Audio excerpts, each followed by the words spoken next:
We were doing so well, weren't we? As Dave said, I'm sure there's a few more people joining us online this morning, so good to have you with us online as well. We want to keep praying for all the people that in Florida, and especially here at Bay Area, who have tested positive.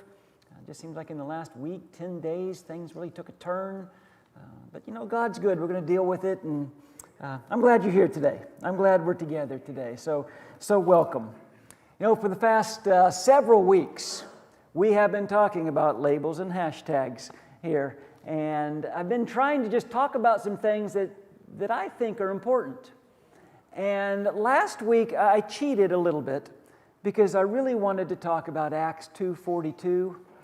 So I just called it hashtag 242 and talked about those things that were important to those very first Jesus followers, that they devoted themselves to the apostles' teaching, fellowship, the breaking of bread, and to prayer.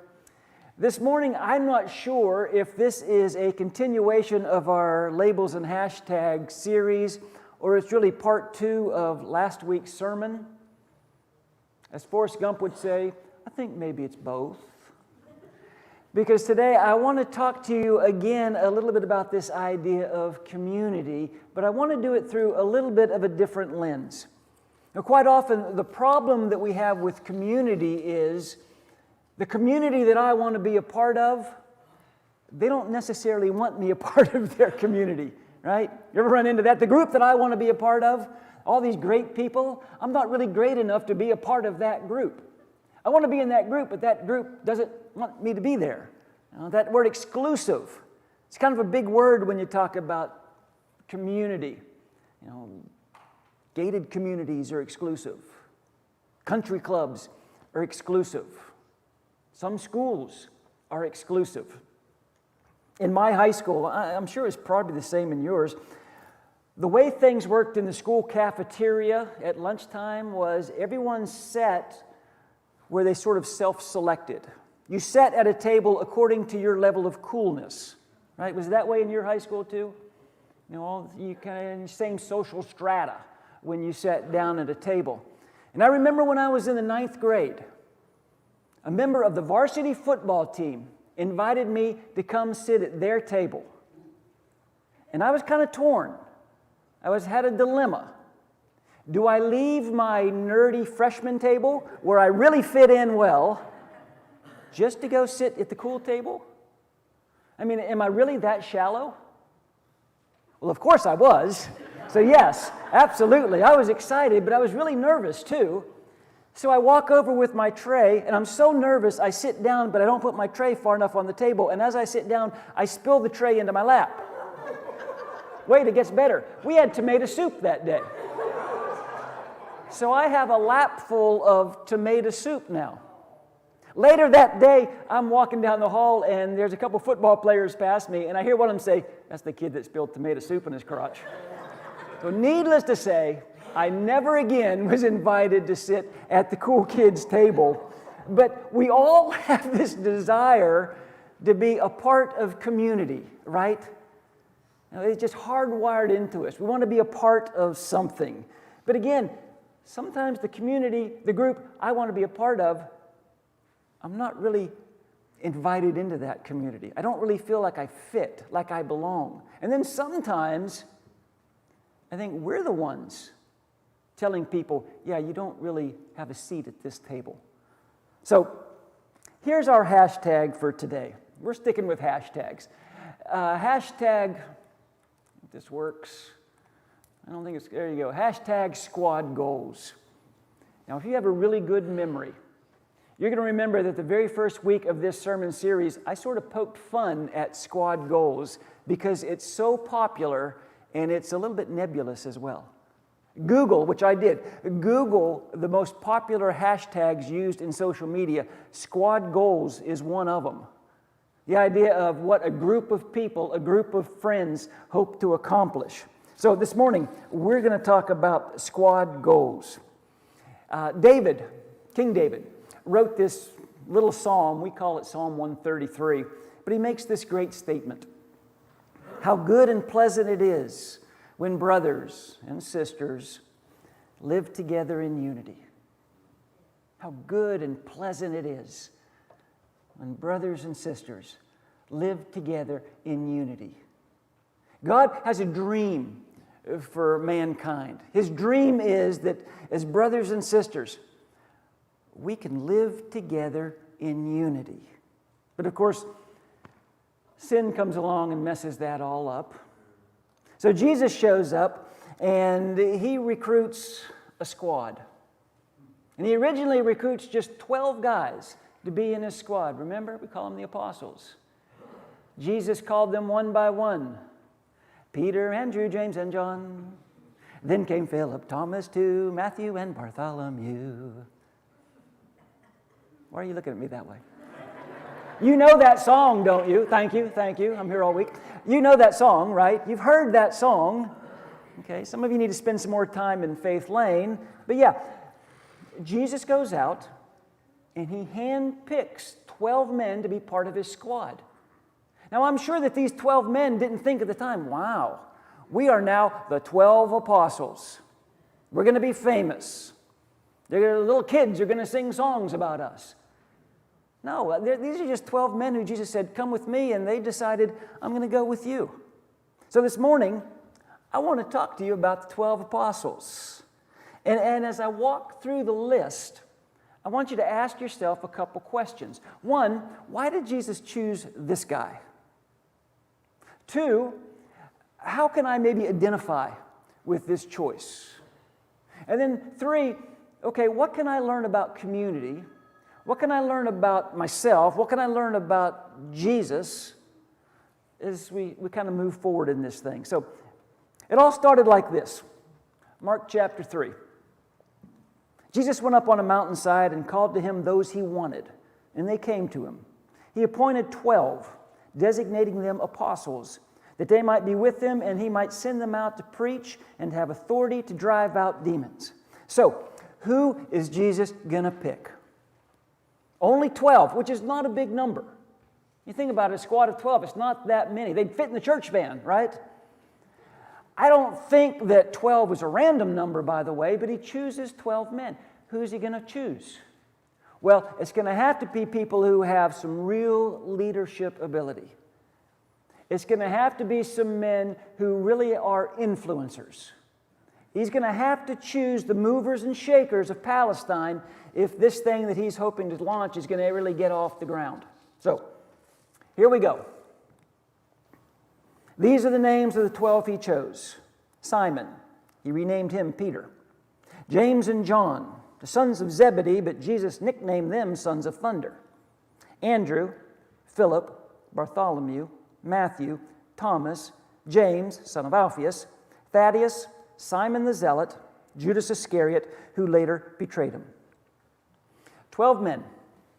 Why did Jesus choose those 12 men? Well, let's walk through the list for just a minute. First, there's this guy named Simon. Jesus gives him the name Peter, which means rock. In every list of the apostles in the Gospels, Matthew, Mark, Luke, and John, as well as the book of Acts, Simon Peter is always listed first. I read somewhere that someone said that Simon Peter seemed to be first in faith and also first in failure. That name Rock fit Simon pretty well. His life was a little bit rocky when it came to some of his interactions with Jesus. One night Jesus walks on water, and he says, Simon Peter actually asks Jesus, "Can I come join you?" And Jesus says, "Yeah, come on out." And Peter does for a few steps. And he gets scared, and he starts to sink, and Jesus saves him. Another time, Jesus tells these men that he's going to suffer and die at the hands of the Romans. And Simon Peter pulls Jesus aside and said, you shouldn't talk like that. In fact, Scripture says he rebuked Jesus. You're kind of depressing us when you talk like that. Jesus then rebukes Peter. And he says, "Get behind me," not Peter. "Get behind me," not Simon. "Get behind me, Satan." He calls Peter Satan. When they come to arrest Jesus in the garden, the mob comes with the soldiers. Jesus is sort of expecting those men, his followers, to respond with faith and with peace. But Peter's the one who pulls a sword, takes a swing, cuts off the ear of one of the soldiers there. Jesus says, "Put your sword away, Peter. I'm in charge." Earlier that evening, Jesus said that you men are all going to deny me, or all going to forsake me. You're going to abandon me. You're going to turn your back on me. And again, it's Peter who pulls Jesus aside and said, "You know what? Those guys might. You're right. I'm not sure I'd trust them either. But you can trust me. I would never turn my back on you, Jesus. I will die before that happens." And of course, just a few hours later, it's Peter who is denying Jesus 3 times. Even after the resurrection, Paul has to confront Peter face to face because Peter's going down this wrong path. He's trying to appease some really legalistic people. Peter seems to always be messing up. You ever feel like you just messed up? You ever feel like you put your foot in your mouth? Do you ever think, boy, I would love to be able to go back and unsay what I just said? I would love to be able to go back and undo what I just did. Peter was an apostle. He was part of Jesus' squad. But it wasn't Peter who made the squad great, and it wasn't Peter who made Jesus great. In a lot of ways, especially at the beginning, Peter's a little bit of a failure. Kind of messing up. We can identify sometimes with Peter. Even when we fail, there's a place in the squad for us. Then the next 2 disciples listed are James and John. James and John were the sons of Zebedee. Jesus gives them a nickname. He calls them the sons of thunder, which sounds like a really cool nickname, right? Until you realize they could also be translated sons of anger. You had to be a little bit careful around James and John because you're never quite sure when they might go off on you. They were one time going through a Samaritan village, and of course the Samaritans and the Jews, they didn't get along. And James and John didn't think that they were being received like they should, so they asked Jesus, "Would it be okay if we just call down fire from heaven and burn these people up? Because that's what I think we should do. I think we just need to call down fire from heaven. You say the word, we'll make the request. These people need to be taught a lesson. Isn't that the right thing to do, Jesus?" And of course Jesus says, "That is not the right thing to do. No." And then another time, James and John decide that they want to be greatest in the kingdom. You know, first Jesus and then us. So they get their mom to go talk to Jesus. You know, "Hey, when the time comes, I want my boys sitting on your right and your left. Think that'd be okay?" And Jesus says, "I hate to disappoint you. And I hate to disappoint your sons, but no, that's not okay. You don't understand. You don't even know what you're asking." And then once there was somebody who wasn't part of the group, and they were doing something good, and John stops them. And John tells Jesus, "Hey, we came across somebody who was casting out demons in your name, but he wasn't one of us, so I told him to stop," because that's kind of what we do, right? "No, didn't I do good, Jesus?" And Jesus said, "No, not really. No, you didn't. If they're not against us, they're for us. Don't stop someone from doing good. This isn't just about you, John." Listen, if you've ever had anger issues, if you've ever been a little bit impulsive and made some mistakes, maybe you can relate to the sons of thunder. And of course, it's John, along with Peter, who are on their way to the temple one day to pray in Acts chapter 3, and they come across the man who is begging because he's lame and he's asking for money. And Peter and John tell him, "We don't have any money, but we do have something that I bet you might want." And they say, "In the name of Jesus, walk." And this man is healed. The religious leaders have a problem with that, so they call in Peter and John to question them, really to intimidate them. It's in Acts chapter 4, and here's what Luke has to say. "When they saw the courage of Peter and John and realized that they were," and here is their unflattering description of these 2 men, "realized that they were unschooled, ordinary men, they were astonished. And they took note that these men had been with Jesus." Who would ever draft these unschooled, ordinary men to be on their team? Who would choose these men to be part of the squad. They're just unschooled, they're ordinary. Which, interesting, the Greek word for ordinary right here is the word idiotes. I-D-I-O-T-E-S, idiotes. Anybody want to guess what other word we get from that Greek root word? Yeah. To the Pharisees, Peter and John, they're just a couple knuckleheads. When they saw the courage of Peter and John, they realized they were unschooled, ordinary men. They were astonished, and they took note that these men had been with Jesus. Unschooled, ordinary, no credentials, no resume, other than the fact these guys have been with Jesus. These sons of thunder, nobody would have drafted them. Nobody would have chosen them. Yet they're on the team. Do you ever regret your temper? Do you ever have problems with being a little bit too impulsive? You can probably relate to James and John. The next is Andrew. Andrew's always fascinated me. He's the fourth apostle listed, but we know who he is because he's described this way. Another of his disciples, Andrew, Simon Peter's brother, spoke up. Question: how many times do you think Andrew was introduced or referred to as Simon Peter's brother? I am the youngest of 4 siblings. I am very used to being introduced or referred to as somebody's little brother. But the ironic thing about Andrew is he's the kind of the first one to find Jesus. I got it on the screen there in John chapter 1. Andrew, Simon Peter's brother, was one of the two who heard what John, talking about John the Baptist, what John had said and who had followed Jesus. The first thing Andrew did was to find his brother Simon, that would be Peter, and tell him, we have found the Messiah, that is the Christ. And he, Andrew, brought him, Peter, to Jesus. I wonder if Andrew ever got frustrated the fact that Simon was the one who got his name changed. Simon was the one with the cool nickname. Simon was the one who got to preach. Simon was the one who everybody seemed to notice and pay attention to. He got all the recognition. And all I am is Simon Peter's brother.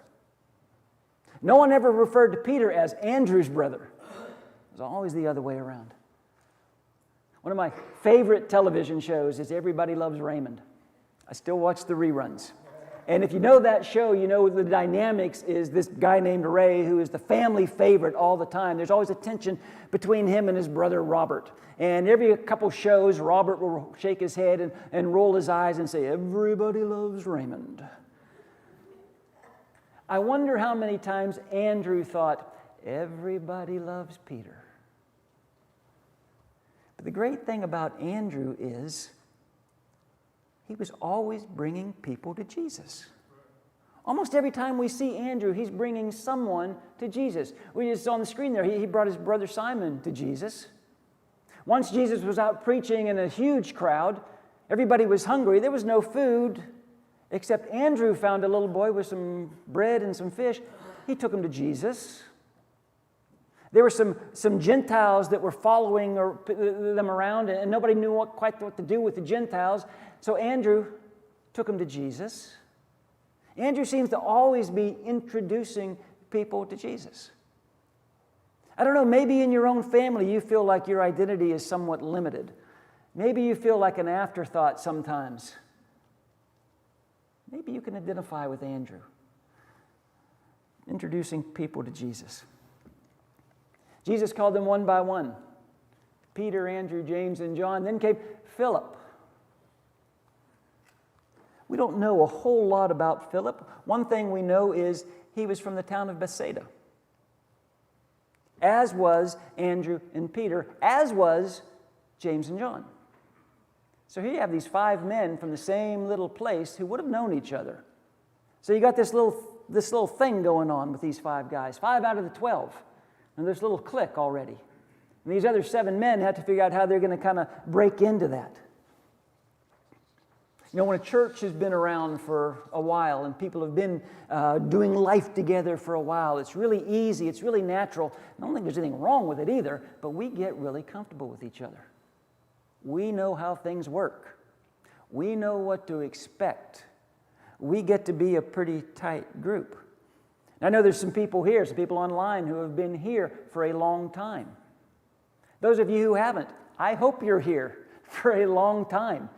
But Jesus always expects all of us to live our lives with arms wide open. To be looking for people who do you feel like you're on the outside? Let me invite you in. Do you feel like maybe you're not sure if you have a seat at this table? Let me assure you, you do.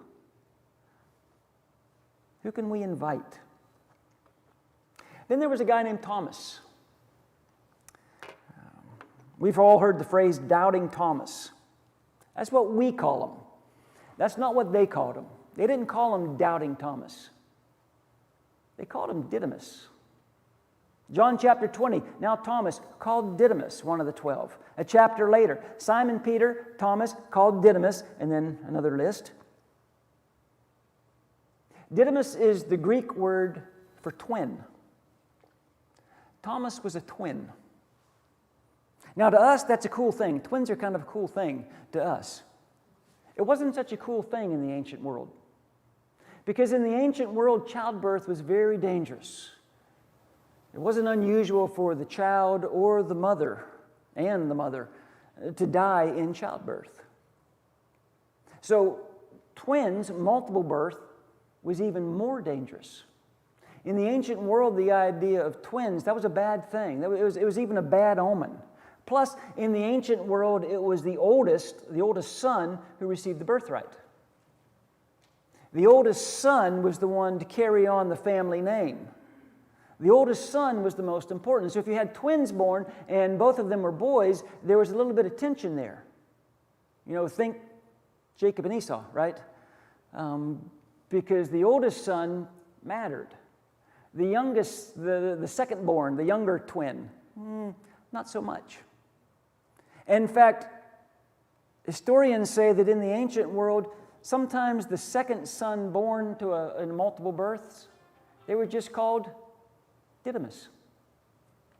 They were just called twin because they didn't really matter nearly as much as the other. I just told you I'm the youngest of 4 siblings. 2 of my siblings are sitting right here. They will back me up on this. When I was growing up, I was always the kid. Still is. Everybody just called me the kid, except my mother. My mother never called me the kid. But I was the kid. In fact, right before my dad died, he said, I feel bad that we called you the kid all those years. It's not very respectful. And I'm like, I didn't care. That's who I was. I was just the kid. But that's who Thomas is to so many people. He's just Didymus.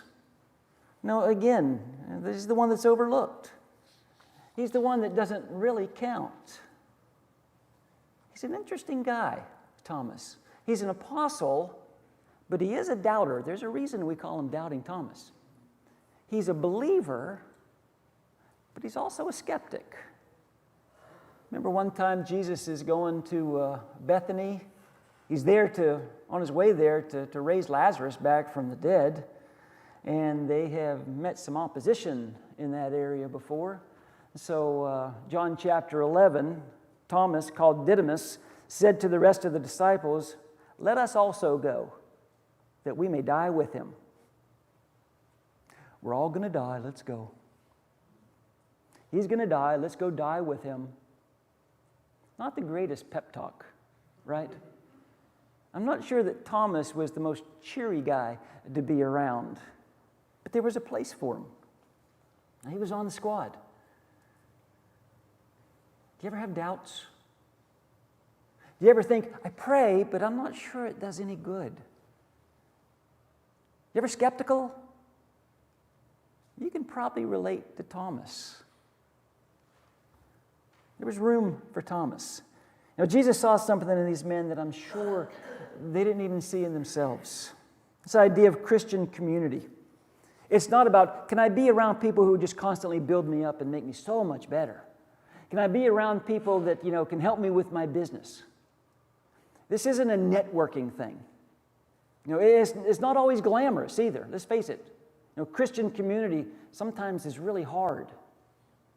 It's Talked about this last week. It takes a lot of patience. It takes a lot of grace, because all of us need a lot of patience, and we need a lot of grace. But let's keep going. The next guy named is Simon.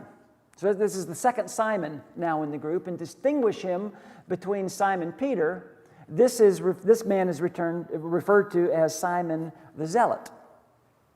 Now, the Zealots were kind of a subgroup of Jews who were really passionate about getting rid of the Romans. They hated the Romans. In fact, they were sort of the terrorists of the Jews. They didn't mind resorting to violence when it came to fighting back against Rome. In fact, the only people that a zealot would hate more than the Romans was maybe a tax collector. Because the tax collectors were Jews who had sold out to Rome. And they were getting rich by cheating their own people. So zealots really hated anyone who was sympathetic to Rome, especially tax collectors. So Simon the Zealot was part of Jesus' original squad, as was Matthew the tax collector, which I think is so great. I think it is so great that Jesus chose these two men to be part of the original 12 apostles. Could you imagine the introduction? Simon, I want you to meet Matthew, the tax collector. Matthew, I want you to meet Simon, the zealot. Jesus, he's going to kill me. Jesus, I'm going to kill him. No, you don't even know him. Hey, you two are going to be roommates. This is so great. Christian community, listen to this. Christian community is not where you get away from difficult people. Because we're all difficult people. Tax collectors, zealots. Now, I think sometimes we are a little bit guilty of promoting and kind of advertising and maybe expectations of this, what we do, as being a place where everybody gets along all the time. Never any issues, never any disagreements. No one's feelings ever get bruised. Jesus' squad is where Simon the Zealot is always going to find Matthew the tax collector. But they're both a part of Jesus' squad. Well, there's a couple more kind of obscure apostles. There is a guy named James. So we have another James in the group. He is not the brother of John. He is the son of Alphaeus. He's also referred to as James the Less. Think about going through life like that. That's James the Less. Who are you? I'm Tim the Obscure. No. I am Tim the Inferior. They call me mediocre. How would that be for your self-image? And then there's a guy named Bartholomew, a man named Thaddeus. Don't know much about him except he asked a question once. And of course, there is one other apostle we know a little bit more about, and that's Judas Iscariot. We know him as liar, thief, traitor, backstabber. 2,000 years later, to call someone a Judas, that's not a compliment, is it? How can there possibly be room on Jesus' squad for this guy? It certainly wasn't Judas that made the squad great. So, let me ask you a question. I'm going to tell you up front, this is an easy question. It's not a trick question. You got a really good shot at this one. You're in church. Go with the obvious. Who made that squad great? Go ahead, say it. Jesus, thank you. Absolutely. It was Jesus that made the squad great, which brings me really to my one and only point of this pretty simple lesson, and that's this. What makes Christian community Christian isn't the presence of Christians. It's the presence of Jesus. What makes a Christian community isn't that it's full of Christians, it's because of Jesus. And what I mean by that is, if you take any one of us out of here, this thing still works. You take Jesus out of the equation, it falls apart immediately. It'll never work without Jesus. And in Christian community, the presence of Jesus is always available to us. Now, we can ignore it, and we can be blind to it, but the presence of Jesus is always available to us. And what that means is when I'm thinking, okay, what am I going to do with this person? What am I going to do about this lady? What am I going to do about this group? What I should be thinking is, what are me and Jesus going to do with this person? What are me and Jesus going to do with this group? Now, how are me and Jesus going to handle this? Because Jesus is always with me. I got to tell you, I'm a better man when I'm with my wife, when she's with me. She just makes me better. She holds me accountable. And there's things that I might try to get away with when I'm by myself, but I won't try to get away with it when Martha's with me because I know where her standards are. And I want to try to live up to those standards.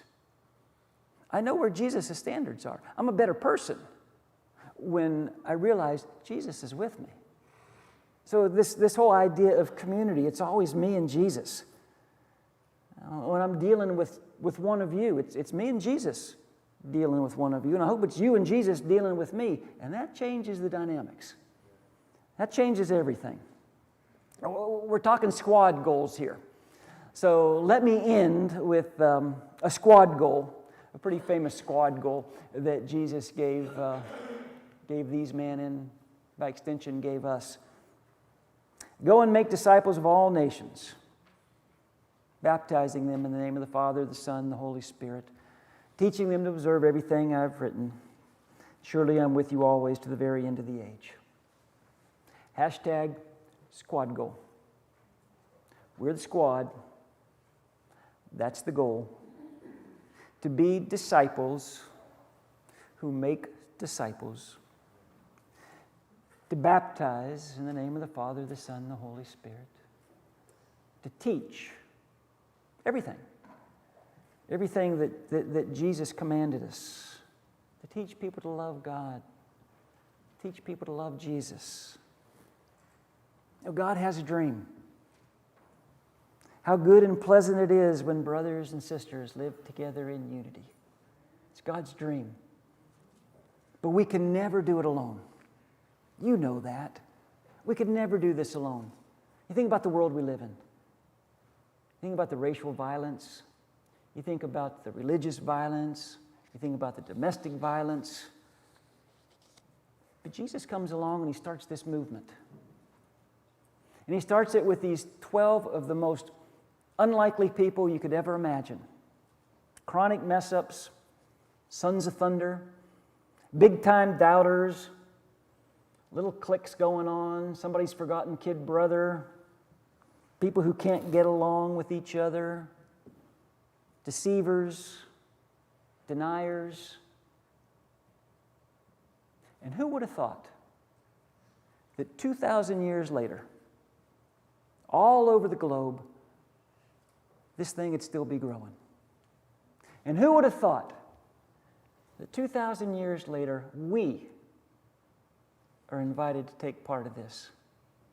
Ordinary, messed up people like me get to do life with ordinary, messed up people like you and Jesus. Because Jesus has invited us into this relationship with himself and with the Father and with the Holy Spirit and with each other. You know, we talk about doing life together. Well, we're doing life together, but Jesus is what makes it work. Jesus is what makes the squad so great. You know, and that's why this 242 focus is so important.